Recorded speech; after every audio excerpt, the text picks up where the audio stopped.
Welcome to the Elevate podcast. If you live in Leander, Liberty Hill, or Cedar Park, Texas, and want to feel better, have more energy, and actually enjoy your workouts again, this podcast is for you. We are Cody and Carolyn, owners of Elevate Fitness and Physical Therapy, and we have built our business around helping real people get real results.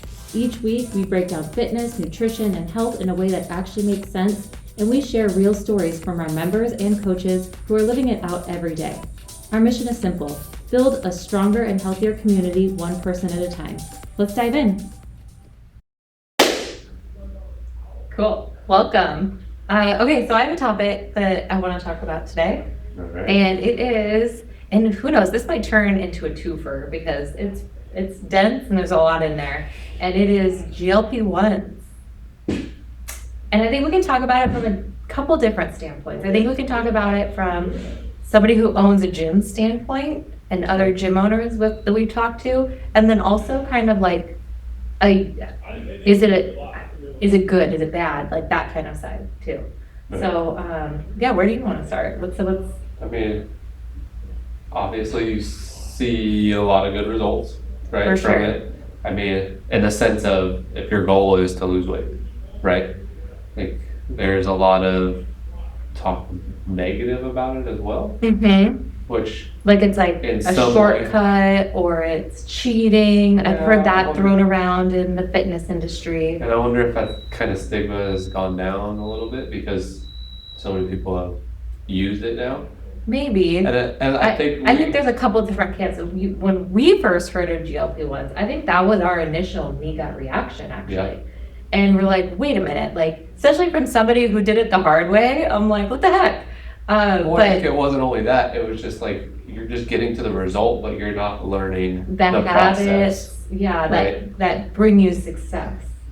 Right. And I think that was like, yes, like we're like, oh, it's like almost like cheating, like a cheat code, right? But Yeah, like it's also once you stop using it, because again, and we'll that's get when into you it. get Like, the we weight don't want to do regain. it forever, but Yeah, if you're not learning how to do it properly, if you're not learning how to eat properly, then you're just going to go back to where you were, yeah, right? And then you're just repeat the cycle, for right? sure. So that's why like we always say it's a tool, Yeah. right? And it's crazy just to like think about, because where I stand now is very different than where I used to stand on GLP-1s. So initial knee gut reaction, a couple of years ago was, oh my gosh, like it's a cheat, you know what I mean? And people aren't going to learn, and it's kind of like, I don't know. It was just a shortcut. It reminded me of another diet pill. It reminded me of, you know what I mean? Where it's like, sometimes you just got to do the hard work. But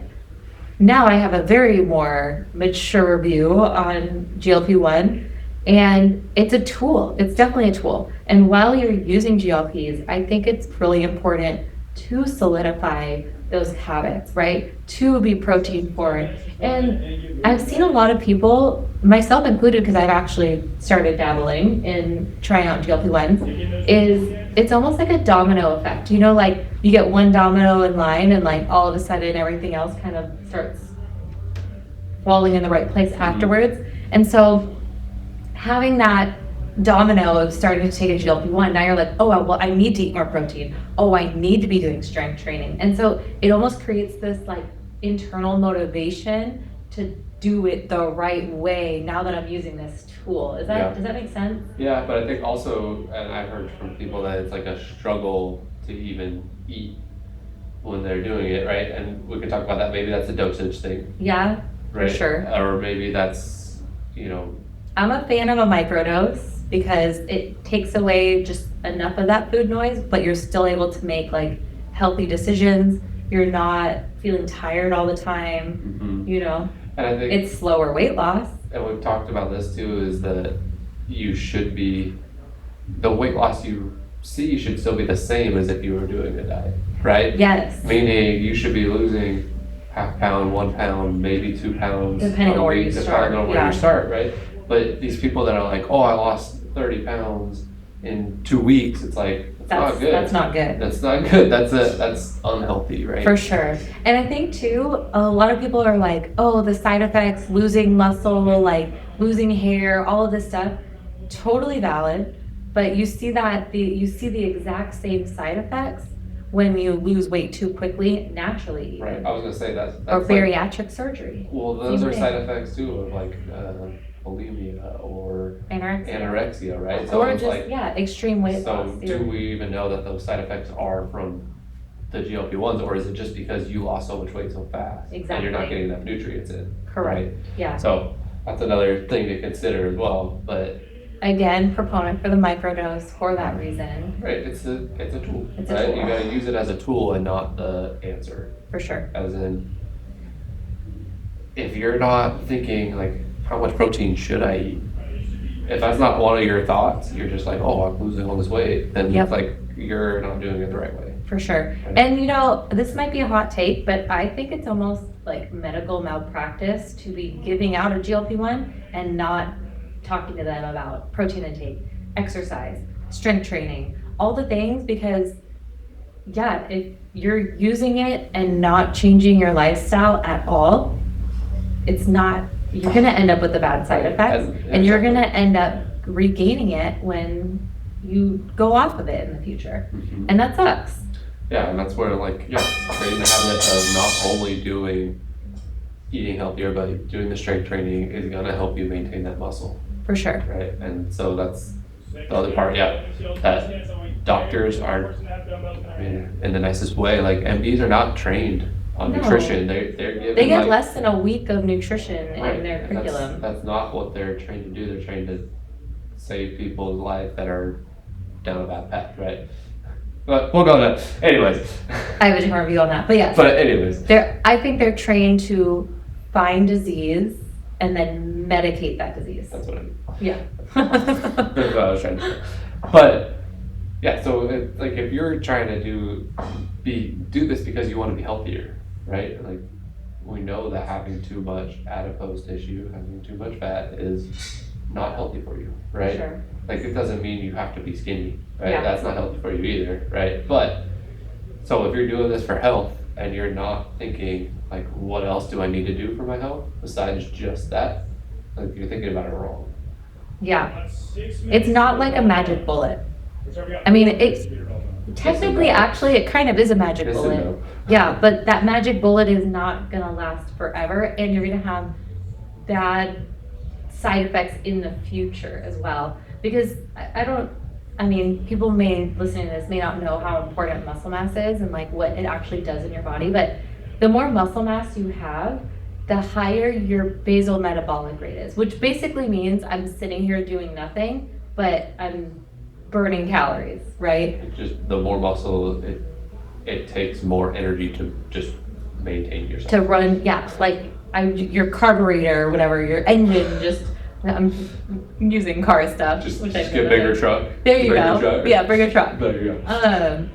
But yeah, so if you lose muscle mass, now your basal metabolic rate just tanks, and then you need less and less and less calories to sustain where you're at. So now you take away the drug, and now you have all that food noise back, and you go back to eating maybe 2,000 calories a day, but now your basal metabolic rate is at 1,200. So now you're getting like this excess of 800 calories a day.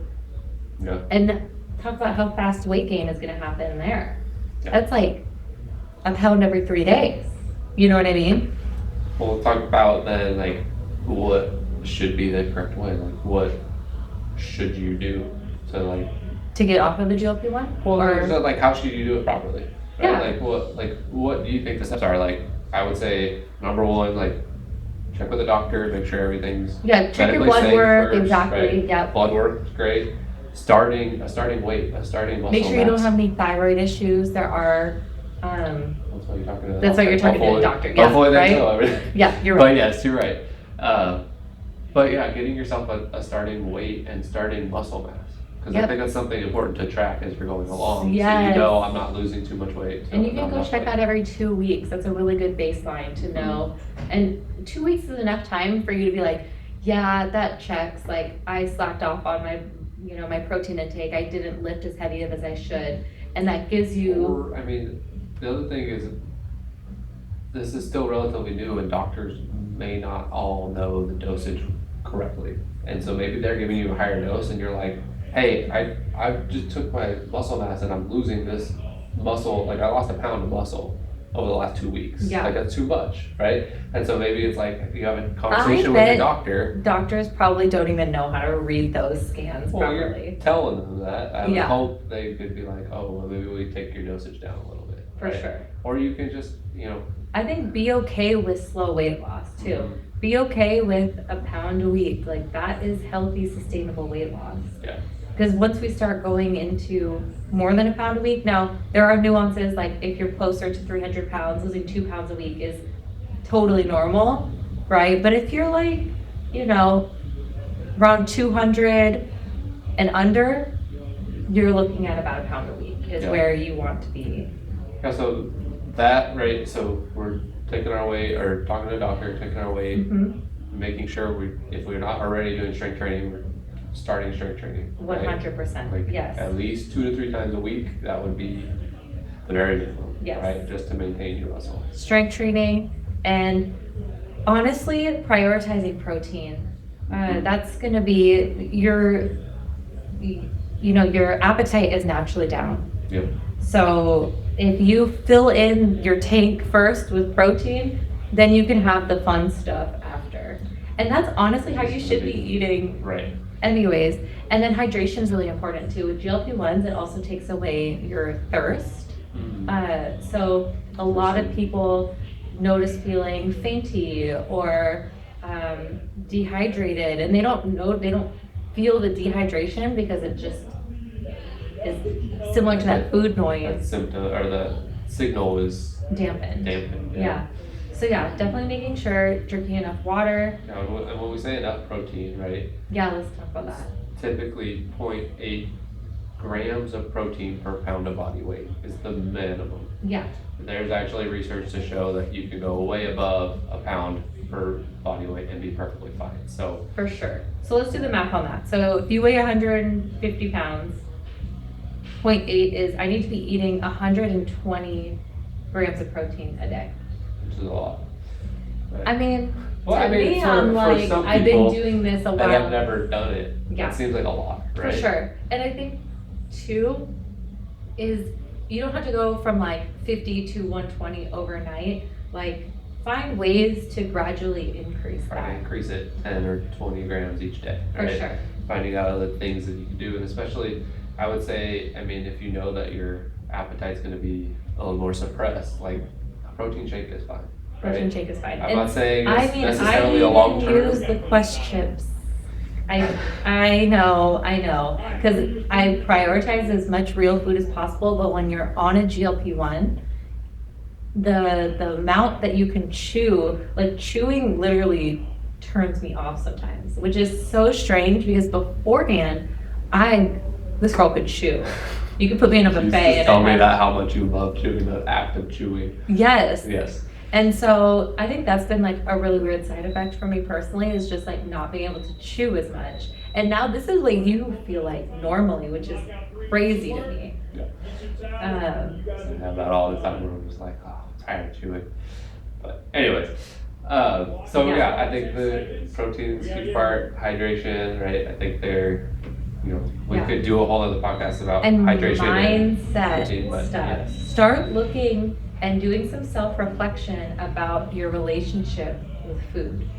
While you have this food noise taken away, look to see when maybe you had a bad day, you still find yourself looking in the pantry for some chocolate or something like that. That's something to notice, because then you're like, oh, maybe I do rely on food for a comfort thing, right? Or what's another example? Like when you're, anxious eating, right? If you're worried about something, I think a lot of people do that. Yeah. Or I think the other part that, this is harder for me, is like you get busy doing work or something and you forget to eat during the day, and then now that hunger signal is really high, and that's when we start grabbing for the food that's not healthy. For right? sure.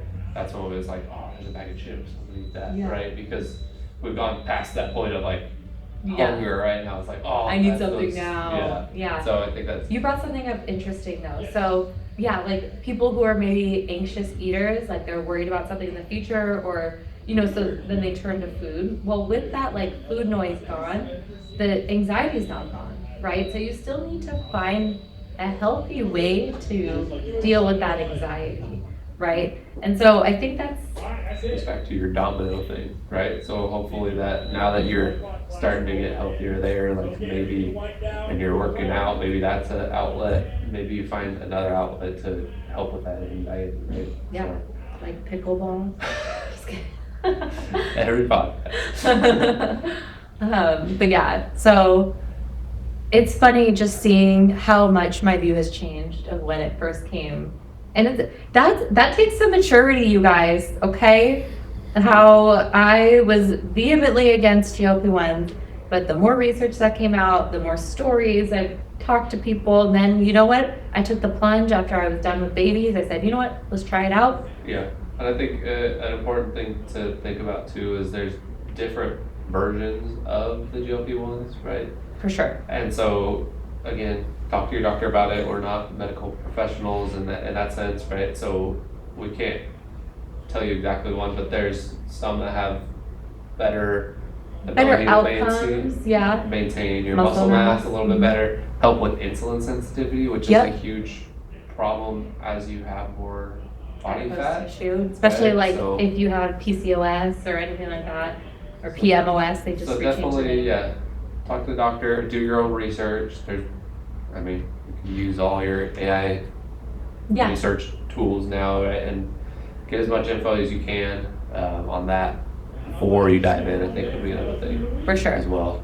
But just big takeaway: it's a tool, not the answer, right? So make sure you're using it as a tool and not I'm just doing this and then magic. For sure. Because then you're just going to be in a worse place than where you started. Yeah. All right, cool. Well, that was a fun topic. We didn't even talk about how it relates to, gym owners and people in the fitness space. If you want to get into that, it'd be quick. Yeah, I think there's definitely like a fear of people at first. They're like, oh, I'm gonna lose all these. Because part of gym ownership, a lot of times people will do nutrition services also. Yeah, for sure. Right, and they're like, oh, there's this. People could just take this. They won't do nutrition services. Or they won't work out because maybe a lot of people start working out to lose weight, but now if there's a different alternative, you know what I mean? And yeah, I feel like we have seen some people quit, and that's like the worst part because I'm like, I know what happens when they stop strength training. Like, I think that's almost like the good part about them talking about the negative side effects of it, of like you being super skinny and like losing muscle mass. And people are like, oh, I do need to strength train. It's almost like help gym owners in that sense, right? Like I think a lot of people have heard that, so they're like, oh, I need to do strength training. We've had a lot of people that like either have already started or they like, oh, I just got off the GLP-1 and now I want to strength train, which I don't recommend. I would prefer you working out the whole time, but for sure, if you're gonna do it, at least start somewhere, right? Yeah. So but yeah, I just don't think like don't weigh it like I'm gonna work out or do a GLP-1. They need to be together. It should be together. They should be together. So figure out a way to do it both. To make it happen. Right. But anyways, anything else on like the gym owner side that you think? On the gym owner side, I think, and just coming from being a gym owner as well, I think there was that initial fear, almost kind of like a scarcity mindset, like, oh my gosh, maybe like gyms are going to become obsolete, like we can't even help people. But like, again, as more research and more data came out, it's like, no, like gyms are ever more important now that people are on these. So, and I know a lot of gym owners that I feel like are still fighting the fight against GLPs. And I don't know if it comes from a scarcity mindset or that mindset of like, oh, it's cheating because it's like this kind of work ethic issue in their head. Yeah, like, I can see that. Yeah. But I think it's your job as a gym owner to like show your value of like, hey, like we still need to do these other steps, because if you don't, like you're eventually gonna stop taking this, and what's gonna happen then, right? So like let's create these habits now, right? Yeah. So I get it. I think that's a, like you said, like a scarcity mindset. I think that's a, and I or hope, like stuck in your ways. And it's people like that, again, people like how I was a couple of years ago, that I think makes people like scared to share that they're on a GLP-1. You know, like, I don't see anything wrong if somebody asks me like, oh my gosh, you look great. I'm like, oh yeah, I've been doing some trizepatide. I'm totally like, maybe that's just, I'm pretty honest in general, like pretty open. But I think normalizing it is okay. You know what I mean? The other thing for you, and you said this like right away, it like has helped a lot with other symptoms, not even aesthetics. For sure. Right? It's just like, inflammation that you had in your body, and it's helped kind of take that away. Yeah, that, skin, like random skin stuff I would get too, that's decreased a ton. And it's like, we eat pretty healthy, and like we try to really, go down your rabbit holes of eating all the organic and stuff, but it's like, so the fact that it can take away that inflammation part of it too is like another benefit, right? So main takeaway, it's a tool. Make sure you're doing all the right things. If you are considering going on GLP-1, talk to a doctor. Start on a low dose. I'm not a doctor, but just stay low. Stay on a low dose. There's no reason to get high and get the adverse side effects. Fast results. It's not going to benefit you in the long run. For sure. Right. But and if you do ever want to talk to us about how to get GLP-1s, feel free. You can reach out. We do partner with a medical provider, so we always have that option as well. Yep. Cool. Awesome. Thanks for joining us on the Elevate Method podcast. If you found this episode helpful, please share it with a friend, family member, or neighbor who could benefit from it too. Our mission is to help build a healthier, stronger community right here in Leander, Liberty Hill, and Cedar Park, and every share helps us reach more people. If you want to learn more about Elevate Fitness, Elevate Physical Therapy, or any of the topics we discussed today, visit us on all the socials or our website. Until next time, keep showing up, keep taking small steps forward, and keep elevating your life.